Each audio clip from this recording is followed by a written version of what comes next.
నేను రాజయ్య, మా గ్రామంలో ఒక రైతు. నా భార్య శాంత, మా కుమారుడు చిన్న రాజాతో కలిసి ప్రతిరోజు కష్టపడి పంటలు నాటుతుంటాం. కాని ఈ వేసవిలో మేఘాలు మాకు దూరంగా ఉన్నాయి. వర్షం రాకపోవడం వల్ల నీటి కొరత తీవ్రంగా ఉంది.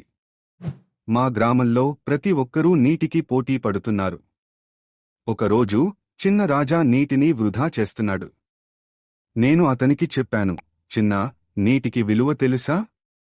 ఒక బిందువు నీటితో బంగారం కంటే ఎక్కువ విలువ ఉంది. అతను ఆశ్చర్యపోయాడు. అబ్బాయ్, నీటిని వృధా చేయడం అంటే మన జీవితాన్ని వృధా చేయడం. ఆ రోజునుంచి చిన్న రాజా నీటిని ఆదా చేయాలని సంకల్పించాడు. అతను తన స్నేహితులకు కూడా ఈ విషయాన్ని చెప్పాడు. నీటిని వృధా చేయకండి, మనం నీటిని కాపాడాలి అని చెబుతూ గ్రామంలో ప్రతి ఒక్కరిని ప్రేరేపించాడు. మనం నీటిని ఎలా ఉపయోగించాలో, ఎలా ఆదా చేయాలో నేర్చుకోవాలి. నీటిని కాపాడడం అంటే మన భవిష్యత్తును కాపాడడం.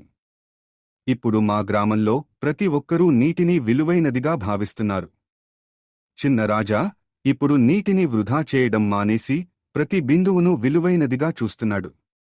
నీటిని కాపాడడం అంటే మన జీవనాధారం కాపాడడం. నీటిని ఆదా చేయడం మన బాధ్యత.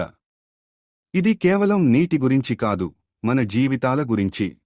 నీటి విలువను అర్థం చేసుకోవడం మనందరి బాధ్యత. నీటిని కాపాడండి, మీ కుటుంబం కోసం, మీ గ్రామం కోసం, మీ భవిష్యత్తు కోసం.